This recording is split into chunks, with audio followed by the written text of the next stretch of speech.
Good day everyone. Share lang tayo ng unit na pinagawa sa atin from Sir P of Danau City, Cebu. Ang binili ni Sir is WG17 Gen 3. So ang pinagawa niya is pinaayos lang niya yung accuracy ng unit. And para maayos yung accuracy, tinanggal namin yung excessive lube ng unit na to. In fact, lahat ng WE units pala is marami siyang overlube yung nozzle niya pati sa labas. So, nilinisan namin yung labas ng nozzle. Nilinisan namin yung loob at pinalitan namin ng super lube grease. Super lube grease. So, ayan pa rin. Maganda pa rin yung nozzle return niya.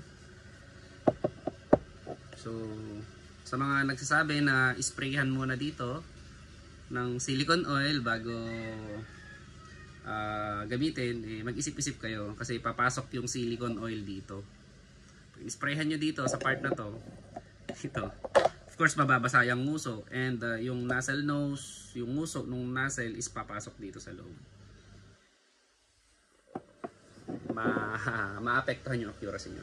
And then ang isa pang pinagawa ni Sir is nagpapalit siya ng inner barrel hop rubber.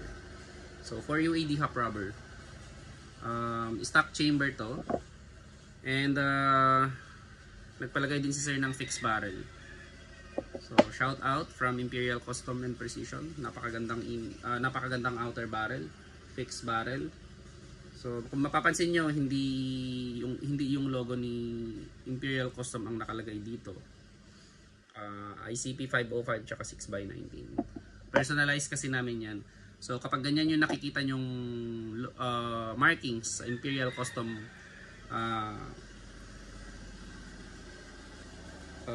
fixed barrel ng Glock is galing sa GRRI Hobby Collection yun.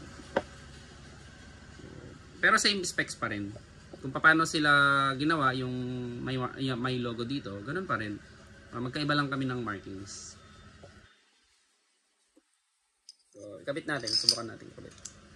So, ayan. Makikita nyo halos naka-eksakto doon sa outer barrel yung inner barrel. So, isa rin yan sa pinagawa ni Sir. Ito, lalagyan din, papalitan natin ito ng hammer roller. Yung high impact hammer roller. Kasi ito, nakakasira to dito. Dito sa blowback housing. Ito. Papalu-paluin niya yan later on. Magka-crack yan. Pag nag-crack yan, magpo-full auto na siya. So, yun lang naman. Yun lang naman yung pinagawa ni Sir sa unit kasi medyo kapos na sa budget. Pero, yung accuracy nitong unit na to, at saka yung durability, okay na. Kasi, ang brand new WE Glock units ay talaga dapat palitan agad itong hammer roller na to, yung roller na yan, kasi kapag hindi nyo yan pinalitan, blowback housing ang papalitan nyo later on. So yun, thank you very much.